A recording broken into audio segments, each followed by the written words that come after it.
Hello and welcome to the 11th episode of the podcast Memory and Valor. I'm your host, Samantha McCrae. Thanks for joining me today. This episode is kind of a special one. This is basically listener's choice. I put a little bit of a poll out there last week asking you what kind of stories you might want to hear on this episode. And so here we are. We've got 4 really interesting ones. And to start off, I want to begin with a suggestion that came from Cheryl via the Facebook page. And this one was very new to me, and I really appreciate that because I do love a challenge, and the nerd in me absolutely loves the research. The subject here was that of Levi Cottage. Today, if you look at a map of Zonnebeke, you won't find Levi cottages. There's no signpost, no ruins, no memorial. It's one of those tiny names that only survives on trench maps and in the memories of the men who fought there, and they're long gone.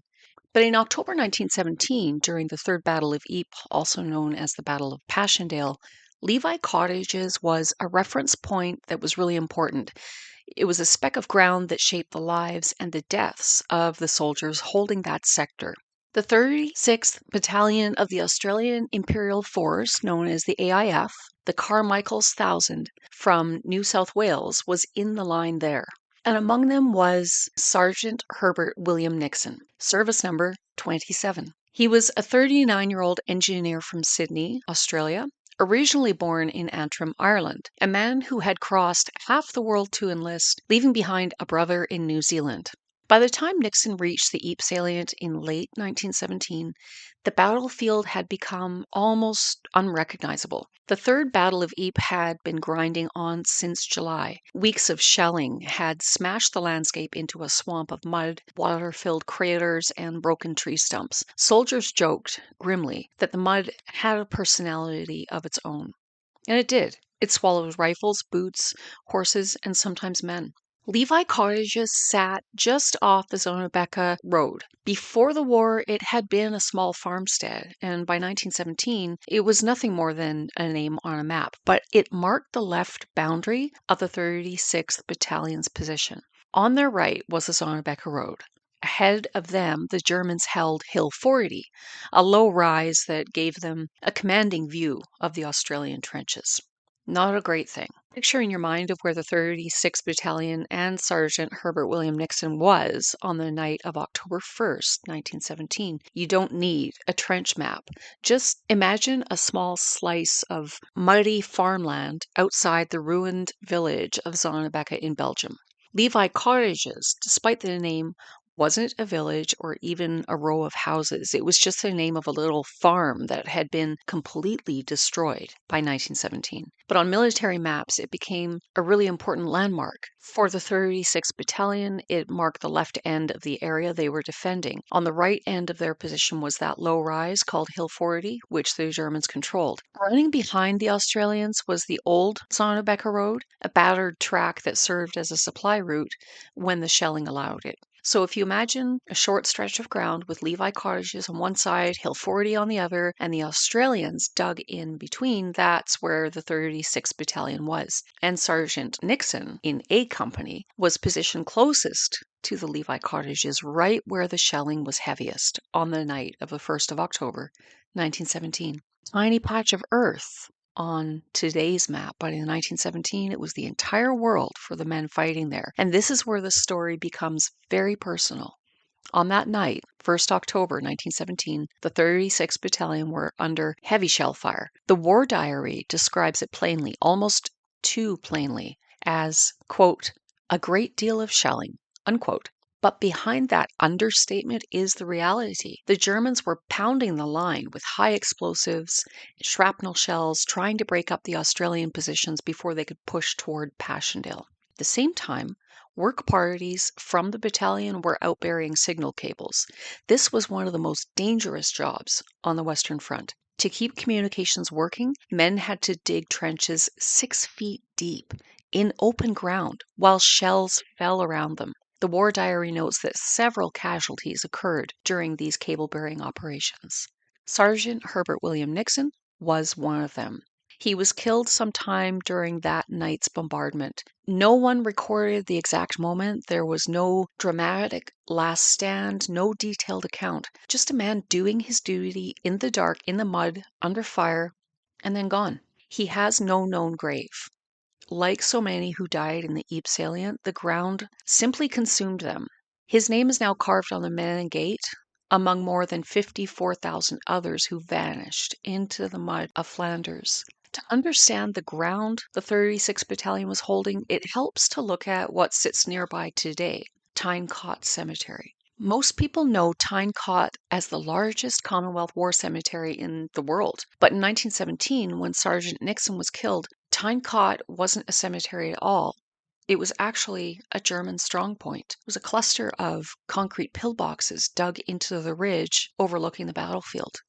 After the Canadians captured the ridge in October 1917, the area around those pillboxes became kind of a makeshift burial ground. Over the years, that small plot grew into what we now know as Tyne Cot Cemetery, containing almost 12,000 graves. And here's the staggering part. 8,373 of those graves are unknown soldiers. Only 3,604 are identified. The rest are marked simply as a soldier of the Great War, known unto God. It's a powerful reminder of how destructive the fighting around Passchendaele really was. The mud, the shell fire, the constant shifting of the front, all of it made recovery and identification incredibly difficult. And Tyne Cot wasn't the only burial ground in this area. Just a short distance from where the 36th Battalion held the line was a tiny battlefield cemetery called Levi Cottage Cemetery, named after the same farm that marked the battalion's left boundary. It was created during the fighting in 1917, but after the war, the graves were removed, which was a very common occurrence. The cemetery was cleared, and the men buried there were reinterred in larger cemeteries like Tyne Cot and Cement House. Levi Cottage Cemetery held only a small number of graves, around 30 burials, most of them Australian and British soldiers, a handful of Canadians killed during the same time period when Nixon was in the line. Many of those men are now among the unknown graves at Tyne Cot. So when we talk about Sergeant Herbert William Nixon having no known grave, it's not unusual for this part of the Ypres salient. The ground was so churned and so unstable, so heavily shelled that entire sections of the trench system simply disappeared. Nixon's body may have been buried where he fell, or moved later, or lost entirely in the mud. And that's why today his name is carved on the Menin Gate, one of more than 54,000 soldiers with no known resting place in Belgium. And that's what makes this landscape so haunting. You can stand at Tyne Cot today among thousands of white headstones, most without names, and know that the men of the 36th Battalion, including Nixon, fought just a couple of kilometers away. Levi Cottages, Hill 40, Zonnebecker Road, all of it sits within walking distance of that cemetery. And here's a small detail I love. One of those tidbits that brings the past closer. The 36th Battalion's positions that night was only about 1.9 kilometers from where Tyne Cot Cemetery stands today. Sadly, if Nixon had lived just 3 more days, he would have marched right past the ground that would become the largest Commonwealth War cemetery in the world. Instead, his story ends at Levi Cottages, a place most people have never even heard of, but a place that mattered deeply to the men who fought there. And that's why we tell these stories. Because history isn't just the big battles and the famous names. Sometimes it's a forgotten farm, a muddy trench, a line of barns, and a single soldier whose life intersected with a moment in time. The next segment we're going to transition to now was a request that came from Sacred Ground Tours, a tour guide company in France, and you can find them on Facebook. They requested that we explore the proof behind Sir Arthur Currie's knighthood. So let's dig into that now. And while men like Sergeant Herbert William Nixon were fighting and dying in the mud around Levi Cottages, anonymous, unrecorded, and often unrecovered, the Canadian Corps itself was undergoing a transformation. The same army that held that shattered line in October 1917 was being shaped just months earlier by a new commander. a man whose leadership would define the Corps' final year of the war. So let's step back from the front for a moment, away from the shell fire and the mud, and look at a very different scene. A quiet field behind the lines where King George V placed a sword on the shoulder of a Canadian general and changed the course of the Corps' history. This is the story of the knighthood of Sir Arthur Currie. I just want to thank Sacred Ground Tours for this suggestion for a topic. So before we get into the knighthood itself, it's worth taking a moment to understand who Arthur Currie really was, because he wasn't the kind of man anyone expected to rise to the top of the Canadian Corps. Currie was born in rural Ontario, raised without wealth or connections, and began his military life as a part-time militia gunner. No Sandhurst, no aristocratic pedigree, just a tall, heavy-set Canadian with a sharp mind and a talent for leadership. He stood 6'4". That's a big man for 1917. He was broad-shouldered and moved with a kind of deliberate weight that earned him the affectionate nickname Guts and Gators. Before the war, he'd been a teacher, an insurance man, and a real estate speculator, and not always a successful one. A financial crisis left him deeply in debt, and he secretly borrowed $10,000 from regimental funds to cover his losses. It was a mistake that would haunt him for years, especially when political enemies later tried to destroy his reputation. And that's something we will cover in more detail in a dedicated episode to Currie down the road. But on the battlefield, Currie was exceptional. He believed that preparation saved lives, and he refused to send men into attack unless every detail, artillery, logistics, timing, terrain, had been meticulously planned. That approach made the Canadian Corps one of the most effective fighting formations on the Western Front. Currie wasn't afraid to push back against authority either. He clashed with Canada's militia minister, Sam Hughes, especially when he refused to promote Hughes's son to divisional command. And he wasn't shy about challenging Field Marshal Haig when he felt the British plans were unrealistic or wasteful. Haig respected Currie's results, even if he didn't always appreciate his independence. Then came 1917. After the Canadian victory at Vimy Ridge, Currie was appointed commander of the entire Canadian Corps, the first Canadian to ever hold that position. He took command on the first day of July 1917, and barely 10 days later, he found himself walking the Vimy battlefield with King George V, visiting the shattered ridge and the rows of fresh graves at Canadian Cemetery No. 2. The next day, 12th of July 1917, the king held an investiture ceremony behind the lines near Albert, France, and there, in a quiet field, surrounded by staff officers and the remnants of the Vimy battlefield, he knighted Currie as a Knight Commander of the Order of the Bath. And we know this wasn't just a ceremonial rumor or a line repeated in later biographies. It's documented clearly in contemporary accounts from the time. One of the strongest pieces of evidence comes from a detailed record preserved in the Great War Forum archives, which traces the king's movements on 11 and 12 July 1917, including his tour of Vimy Ridge, his visit to Canadian Cemetery No. 2, and the investiture held the following day.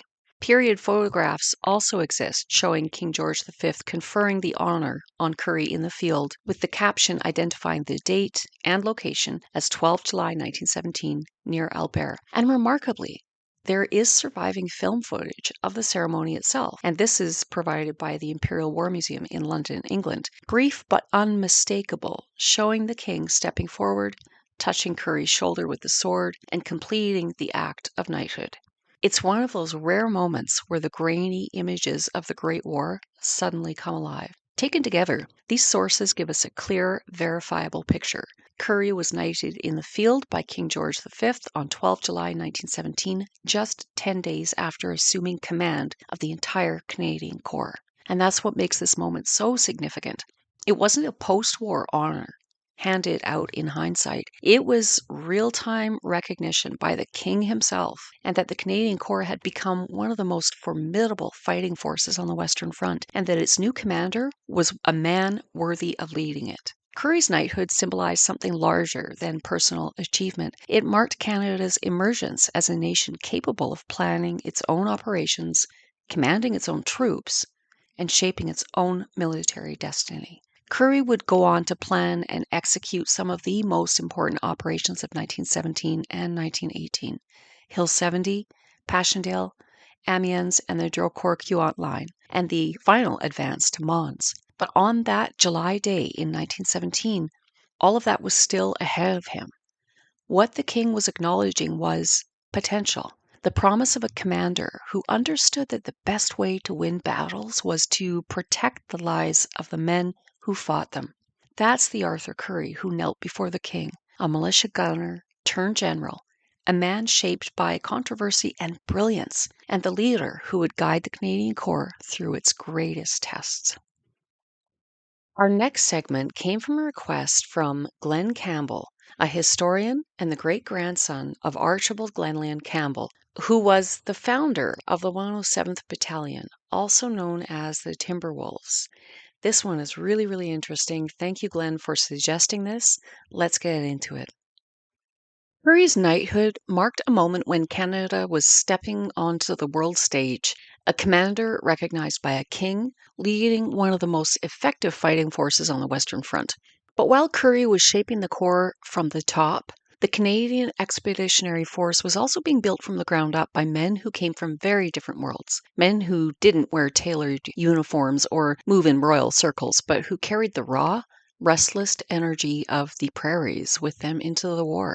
One of these men was Archibald Glenlyon Campbell, rancher, scout, politician, and the driving force behind one of the most remarkable battalions raised in Canada, the 107th. His story doesn't begin in a headquarters tent or at a royal investiture. It begins on the frontier.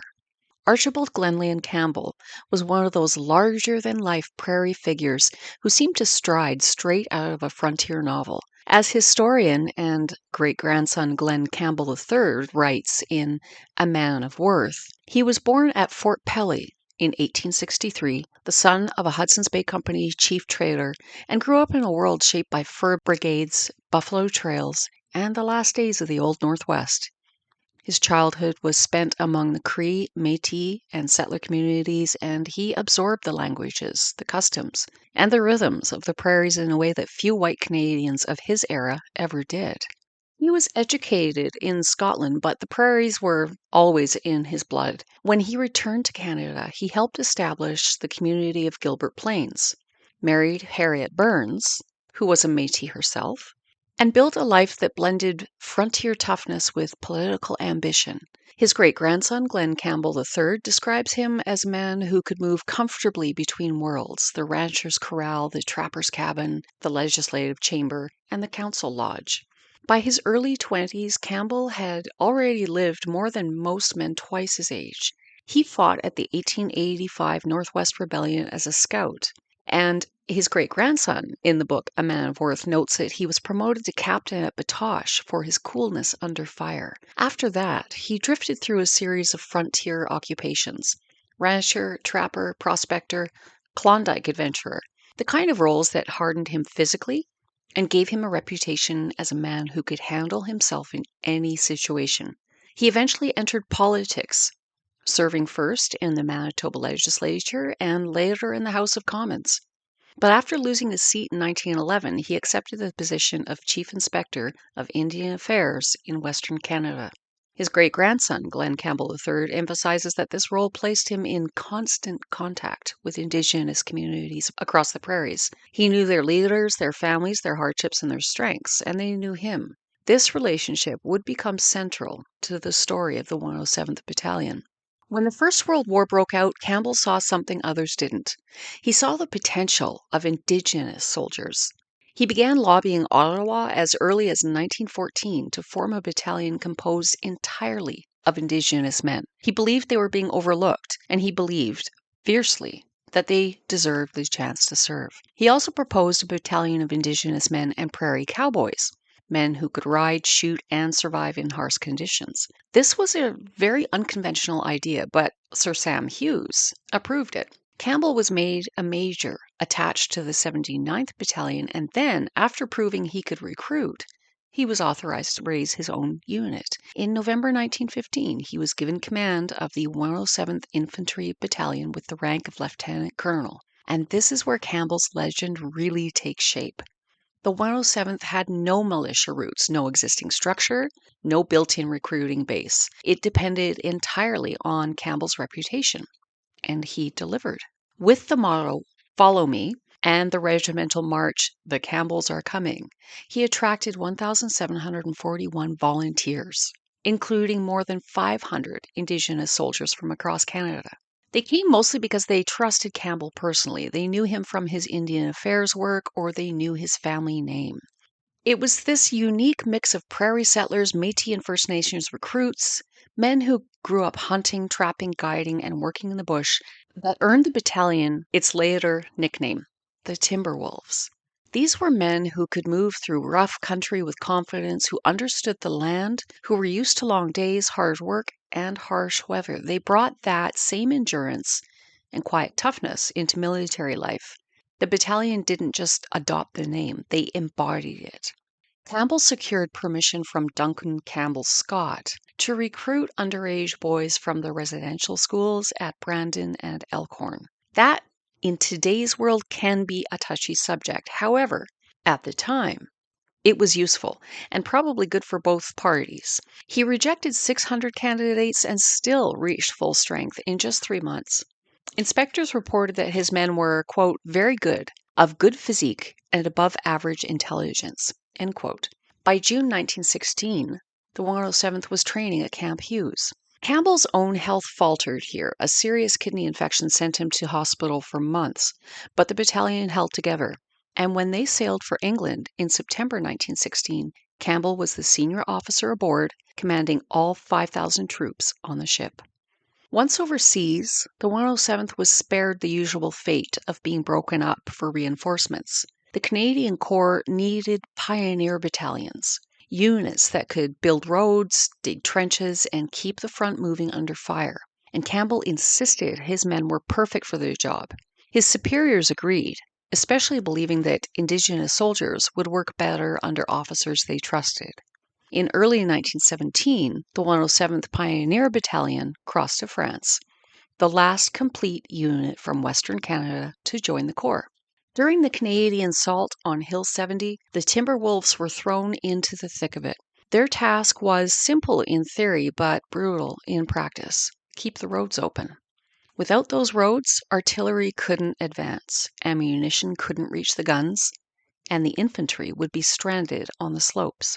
Glenn Campbell III describes their work as, quote, an endless series of exhausting and often dangerous tasks behind the line, end quote. Mud, rain, collapsing ground, and German shells. The Timberwolves fought all of it.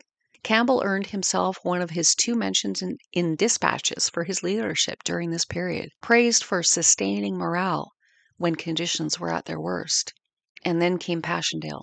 If Hill 70 was difficult, Passchendaele was an absolute nightmare. The 107th found themselves in a landscape where every step was a gamble, where roads dissolved into waist-deep mud and every shell crater filled instantly with water. Their job was to keep supply routes open long enough for the infantry to advance. The battalion's work at Passchendaele was exhausting and often dangerous, yes, a phrase that barely captures the reality of men hauling timber, laying track, and dragging equipment through a battlefield that swallowed horses whole. Yet they kept going, day after day, night after night. The Timberwolves lived up to their name. But the strain of the work eventually took its toll. On 13 October 1917, as the battalion was beginning its operations at Passchendaele, Campbell collapsed with another attack of kidney trouble. He was taken to hospital at Camier, where he died a week later. A Winnipeg newspaper remembered him, as quoted in A Man of Worth, as, quote, a towering figure, bronzed, swarthy face, large brown eyes, capped off with a cowboy hat, end quote. It's an image that captures both the man and the myth. The 107th didn't win battles by taking ground. They won them by making it possible for others to fight, by building the roads, trenches, and supply lines that held the Canadian Corps together during some of the worst fighting of the war. They were the Timberwolves, quiet, resilient, relentless. A battalion shaped by the land, by the frontier, and by the people who knew both better than anyone. And they were Campbell's legacy, the living proof of what one determined prairie leader could build. And that's a lot to be proud of. Our final segment was suggested by Denise via the Memory and Valor Facebook page, The Runners of the CEF Across the Great War. When I talk about the First World War, there's one thing that always hits me harder than almost anything else. It's not the scale of the armies or the size of the artillery or even the staggering number of casualties. What gets me, what I can't shake, is the fact that this massive industrialized global conflict depended on something as fragile, as vulnerable, as breakable as communication. Because in the trenches of the Western Front, communication was an absolute nightmare. Telephone lines were cut constantly by artillery. Radios were primitive and unreliable. Visual signals, like flags, lamps, and flares, disappeared in smoke, fog, and darkness. So when commanders needed to send a message, when they needed to order an attack, call for reinforcements, request artillery support, or warn of a counterattack, they turned to one method that never jammed, never shorted out, and never broke: a human being, a runner. And the more I've studied the Great War, the more I've realized that the runners were the nervous system of the entire Canadian Expeditionary Force. Without them, the whole machine would have collapsed. And yet, their stories are some of the least told, the least understood, and the least appreciated. My best friend's grandfather, Private Huey John MacDonald, was a runner in World War One with the 49th Battalion, Edmonton Regiment. His story pulled me in. Once I started digging into the war diaries, the letters, the official histories, I realized Huey was just one thread in a massive tapestry of courage, endurance, and sacrifice. So I want to take you through that world, the world of the runners of the CEF, and I want to do it in the way I think history should be told, with intensity and with honesty and with the voices of the men who were actually there, because the runners weren't just messengers, they were the lifeline of the battlefield. Second Ypres wasn't just a battle, it was a shockwave. A moment when the modern world collided with an old one and tore it apart. Canadians had barely been in the line for a few weeks when the Germans unleashed something no one had ever seen before: chlorine gas. Imagine standing in a trench expecting the usual artillery, the usual rifle fire, and instead seeing this greenish yellow cloud rolling towards you like a living thing. Men didn't know what it was. Some thought it was smoke. Others thought it was a new kind of fog, and then it hit them, burning their lungs, searing their eyes, turning their throats into raw, bleeding wounds. Entire French colonial units broke and ran. The line was collapsing. And in the middle of that chaos, the Canadians held. Communication evaporated. Telephone lines melted. Runners were suddenly the only thing keeping the entire division from being swallowed by the German advance. The 1st Canadian Division War Diary recorded: runners suffered heavily. Many were overcome by gas while attempting to deliver messages. Private Harold Simpson of the 10th Battalion wrote, I ran with my eyes burning like fire. I could not breathe, but the message had to go. Imagine that, running through poison, choking, half blind, carrying orders that might save a flank from collapsing. This was the Canadians' baptism of fire, and the runners were right in the middle of it. Fast forward a little bit to the Battle of the Somme. Here we are in July 1916 now. The Somme wasn't a battlefield. It was like a graveyard pretending to be one. By the time the Canadians arrived, in September 1916, the British had already been fighting there for months. The ground had been pulverized by millions of shells. The trenches were barely trenches, more like shallow, collapsing ditches filled with mud, water, and the remains of men who had died weeks earlier. The air smelled of rot. The earth was soft with bodies, and the horizon was nothing but smoke and shattered tree stumps. And into this nightmare, the runners had to go. A sergeant with the 22nd Battalion, also referred to as the Vendus, wrote, We send them out and we pray. That is all we can do. The shells take them, one by one. Runners had to cross open ground under constant shelling. They zigzagged, crawled, rolled into craters, sprinted when they could, froze when they had to. Every step was a gamble. A runner from the 14th Battalion described it like this: You did not run in a straight line. You moved like a hunted animal. And that's exactly what they were, hunted. The Somme chewed up entire battalions, but the runners kept going because if they didn't, the whole operation fell apart. And then there's Vimy Ridge. So we're fast forwarding now to April of 1917. Vimy Ridge is often described as a triumph of planning, and it was. The Canadians rehearsed every movement. They built full-scale mock trenches. They issued detail maps to ordinary soldiers. They coordinated artillery, infantry, engineers, and machine gun units with a precision that was unheard of at the time. And just a side note, this was all spearheaded by the new commander of the Canadian Corps, Sir Arthur Currie, a Canadian himself. But all that planning meant nothing if communication failed. The creeping barrage, the wall of artillery fire that moved forward at the set pace, was both a shield and a threat. If a unit fell behind, they lost their protection. If they advanced too quickly, they risked being blown apart by their own guns. Runners were the only way to keep the timing synchronized. A runner from the 16th Battalion, Canadian Scottish, recalled, "The wires were cut again and again. We ran messages every few minutes. Some never came back." The 2nd Canadian Division wrote, "Runners performed invaluable service under heavy fire. Several were killed in the attempt to reach forward companies." That came from the War Diary of the 2nd Division HQ, April 9th, 1917, which incidentally was the opening day of the Battle of Vimy Ridge. Imagine sprinting up a ridge under machine gun fire, the ground shaking beneath your feet, the air filled with smoke and dust, knowing that if you don't deliver your message, an entire company might be wiped out. And somewhere in that storm was Huey MacDonald, wiry, fast, running messages for the 49th Battalion. One runner among many, one thread in a massive, intricate web of communication that held the entire attack together. And then there's Passchendaele. Passchendaele is the battle that almost defies description. Every time I try to explain it, I feel like language just fails.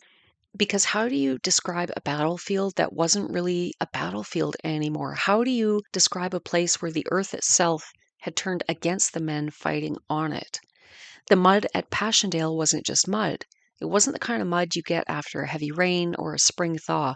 This was described as a living thing, heavy, bottomless mass that could swallow a man whole, and it did, over and over again. Shell holes filled up with water stretched across the landscape like black, bottomless craters. Some were the size of swimming pools. Others were small enough to miss until you stepped into one and disappeared. The water was thick with debris, broken rifles, torn sandbags, shattered duck boards, and sometimes the bodies of men who had fallen in and never climbed out. Horses drowned, entire teams of them. Artillery pieces, massive guns weighing tons, sank into the mire and vanished. And the men slipped off duck boards and vanished. One moment they were there, walking single file along a narrow wooden path laid across the mud. The next moment you were gone, sucked under, screaming for help, your comrades reaching out desperately but unable to pull you free without being dragged in themselves. The mud didn't just slow you down. It didn't just make life miserable. It killed. And into this nightmare the runners had to go. A runner from the 8th Battalion wrote, "You did not run at Passchendaele. You swam, you crawled, you dragged yourself forward." End quote. Another wrote, "I carried a message in my teeth because my hands were needed to pull myself out of the mud." The 4th Canadian Division recorded, "Runners suffered heavily. Several drowned in shell holes attempting to deliver messages." And that's from the War Diary of the 4th Division, October 1917. Imagine drowning in mud while trying to deliver a message. That was Passchendaele. And yet somehow the Canadians took that ridge too. Hill 70 is one of the most overlooked Canadian victories, but it was also one of the most awful. The objective wasn't even the hill itself. It was to force the Germans to counterattack, to bleed them dry. And they did. The Germans launched 21 counterattacks in 3 days at Hill 70. The air was thick with burning oil from flamethrowers and artillery strikes. The ground shook constantly. The trenches caught fire. The wounded screamed for water that would never come. And through all of it, the runners went. A runner from the 5th Battalion wrote, "The air was thick with burning oil. I ran through fire. My tunic caught alight twice."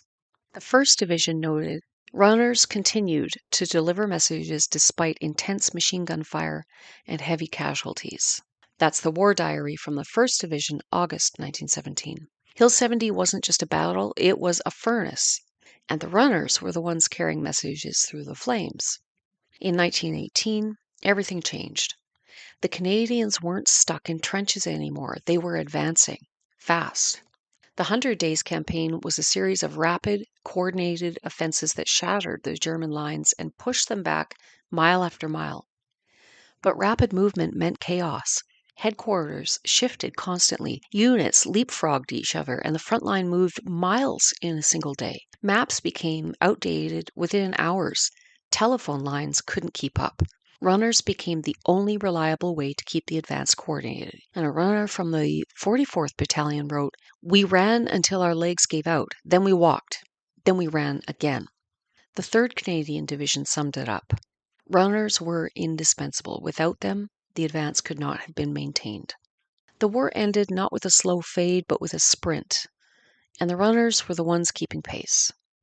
They had one of the highest casualty rates of any role in the infantry. They were exposed, targeted, and constantly moving. A veteran of the 1st Battalion said years later, "If you were a runner, you made your peace with God every morning." Another said, "We were young, we were fast, and we were scared every minute." And yet they kept going. When I wrote about Private Huey John MacDonald in the book entitled A Runner's Bravery in the Great War, I realized something important. His story, as powerful as it is, represents thousands of others. Runners who survived, those who didn't, and those whose names appear only in war diaries next to a simple note. Message delivered. 2 words that hide a world of courage. And that's why I tell their story. Because the Great War wasn't held together by generals or grand strategies alone.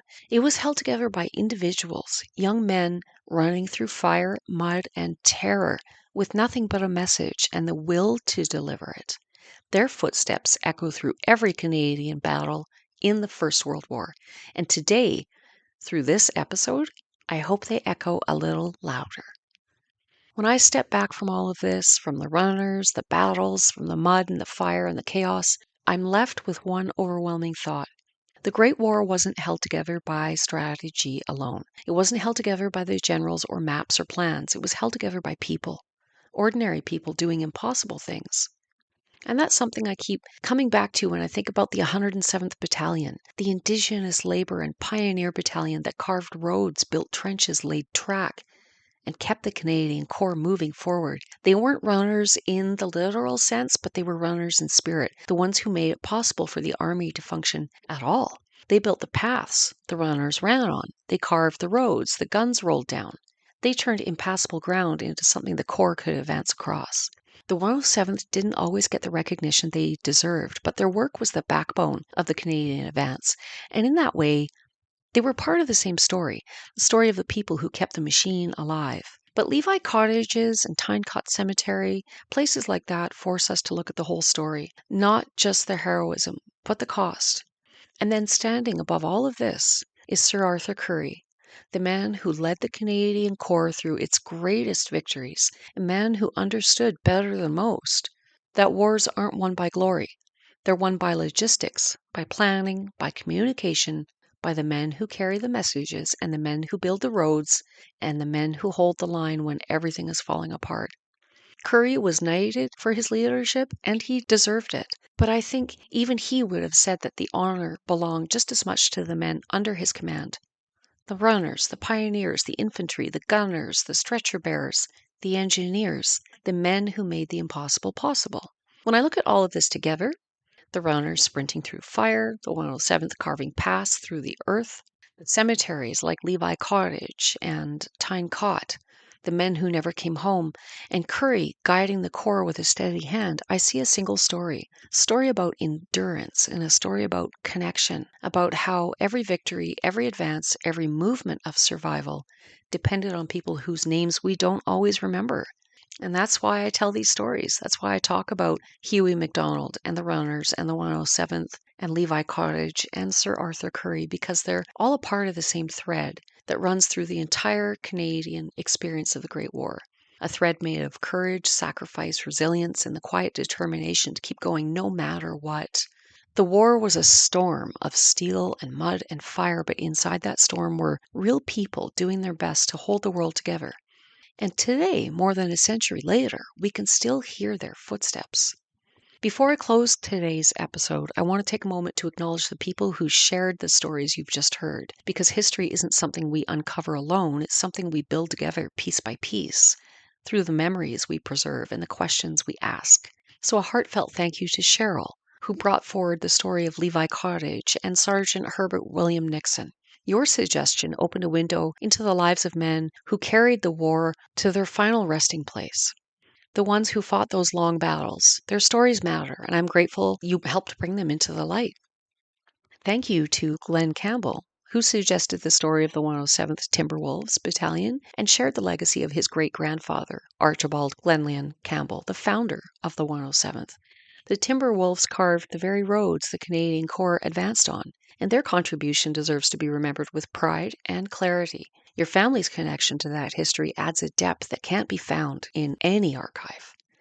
Thank you to Denise, whose suggestion led to this deep dive into the runners of the Canadian Expeditionary Force. Their courage, their endurance, and their sacrifice form the backbone of today's episode. Without your nudge, this story and Huey MacDonald's place within it might have stayed in the shadows a little longer. And finally, thank you to Sacred Ground Tours for suggesting the story of the knighthood of Sir Arthur Currie. Currie's leadership shaped the Canadian Corps into one of the most effective fighting forces of the war, and understanding his legacy helps us understand the men who served under him. So to all of you, thank you for helping guide this journey. These stories don't survive by accident. They survive because people care enough to remember, to ask, to share, and to keep the past alive. And that's exactly what you've done. Thank you once again for joining me here on Memory and Valor. This was a really fun and special episode, listener's choice. I would love to do it again. I seem to be getting episodes out pretty much on a weekly basis, which is great. So maybe in a few weeks' time, we will do another listener's choice episode. Perhaps a question and answers. You never know where this thing will go. Thanks again for being here. And again, please give the podcast a follow, a rate. Tell your friends. If you've got friends, family members who are interested in World War I history, let them know about the podcast. And I will see you very soon for the next episode. Haven't quite decided what it's going to be about. If you got any ideas, throw them out there. Definitely not short on ideas. So, as always, keep history alive, because where memory endures, valor lives on.